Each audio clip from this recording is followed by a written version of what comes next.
Hi everyone, this is our channel, Meet the Real Story. Please like, share and subscribe. Hi, my name is Laura. I'm 23 years old, and I teach art. I recently got married to the love of my life, Norman. I considered him my friend, my brother, my son, and my husband. We loved to prank each other, even after we got married. For instance, one time I turned off all the lights in the apartment, dressed up as a monster, and scared the living daylights out of him when he came back from the store. Another time, he damaged my car. I put mayonnaise on his toast. I did worry sometimes that our jokes might go too far. I mean, he did get really mad at me once. He stopped talking to me for 2 days, even though I apologized profusely many times. After that, our pranks sort of stopped. I figured our pranking days were over. About a month later, I returned home to find a letter on the floor. I opened it and read it. If you don't pay us 100,000 by Friday, we will kill Norman. I smiled. Norman was pranking me again. When he returned home, I hugged him and showed him his prank letter. He read it carefully, and his brow furrowed. He appeared seriously frightened and swore that this was not part of any prank. He told me that we needed to leave town as soon as possible. I asked him why, and he told me that before he married me, he had stolen a gold statue from a motorcycle gang. I asked him why he couldn't just return it with an apology, and he told me that the statue was worth a lot of money and could make us really wealthy. That night, an armed masked burglar broke into our apartment and confronted us with a gun. He said to Norman, "Hello, Norman, long time no see. You need to choose between the statue or your wife. Choose now." Norman was hesitant. Then he steadfastly said, "I can't give up the statue. Take my wife." The masked man turned towards me. He pointed the gun at me in a threatening manner. I was frantic. I was staring at Norman in shock. Suddenly, the masked man ripped off his mask. It was Keanu, Norman's brother. Norman sat down, laughing so hard he could hardly stop to breathe. Between laughs, he said, "This is payback for the last prank of yours. I was so mad at him that day, but it's all right. He doesn't know what I have planned for him." Every one of us has a talent. It may be singing beautifully, drawing artistically, writing poetically. We're all different. Our special talents make us happy. We are all unique in our own way, living in a world full of peace, love, and happiness. But what if our talent became our bane? Well, my talent did become my bane. Let me tell you how. My name is Jenny, and I'm 16 years old.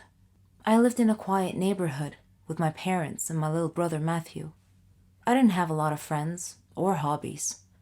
I was only interested in social media, but I always had a feeling that I had something unique, something that distinguished me from others. Turned out I was right. It all started on my grandmother's birthday. My family and I were traveling to her home to celebrate the occasion. The road was narrow and bumpy, with a rocky shoulder on one side and a river on the other. Dad was driving too fast, so obviously, Mom was a bit worried. Conversely, Matthew was excited. It was raining so hard that day that Dad feared the weather might get even worse, so he was driving faster than he should have to try to arrive at Grandma's house quickly. I was worried too, but for a slightly different reason. I had a feeling of impending doom on that trip. The rain got progressively worse. There was almost continuous lightning and thunder. Suddenly, we saw a big truck that had stopped on the road ahead of us. Mom screamed. Dad swerved to avoid hitting the truck and lost control of the car, which had gone on one of its sides and off the road into the river. It was the most frightening situation I had ever experienced in my whole life. We went underwater, and I felt as if we were in an aquarium. Dad was unconscious, and his forehead was bleeding. Mom was struggling, and Matthew was paralyzed with fear, his eyes tightly shut. Then, my vision went dark. When I woke up, I found myself in a hospital bed, with a team of doctors around me. When I asked them about my family, the look on their faces told me that I was the sole survivor of that horrible accident. Several days had passed since the accident. I was having trouble sleeping. The doctors gave me some sleeping pills. They even tried hypnosis to help me sleep. Grandma came to visit me. She was very sad. She said I could come live with her.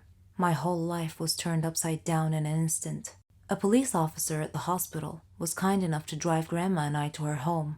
After he dropped us off, something strange happened. In a fraction of a second, I had a vision, a momentary premonition that something bad was going to happen to him. I saw him trying to catch a thief, and suddenly crashing into another car. So I thanked him for the ride, and told him to take care of himself, to be very careful. He smiled, and said that he will. The very next day, as I was watching the news, I saw a report that that very same kind officer had died in a car crash, just like my premonition. Grandma was upset when I told her what had happened. I didn't tell her that I had foreseen his death, because I knew that she wouldn't believe me. In fact, she might have even thought I was crazy. This strange turn of events happened again, with one of our neighbors, who visited us one day. She was a kind, lovely woman. I had a premonition that she would die in her kitchen due to a gas line explosion. I urged her to be careful with the cooking gas, because it could be so dangerous. But she just laughed and said that she loved cooking, and that there's nothing to fear. Grandma got a bit upset with me for making a big deal out of nothing. She said that I was just a little paranoid due to the accident, and that my imagination was getting way too overactive, and that I shouldn't try to scare people.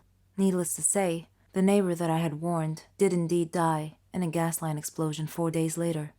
Coincidence? I think not. Am I somehow causing these incidents to happen? I couldn't help but think that I was somehow linked to the whole thing. I searched the internet for any information about this phenomena, and I found that it was common in people who had been involved in a traumatic experience, especially almost drowning incidents.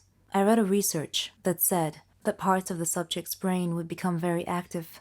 After our neighbor's accident, my aunt and uncle came to visit us.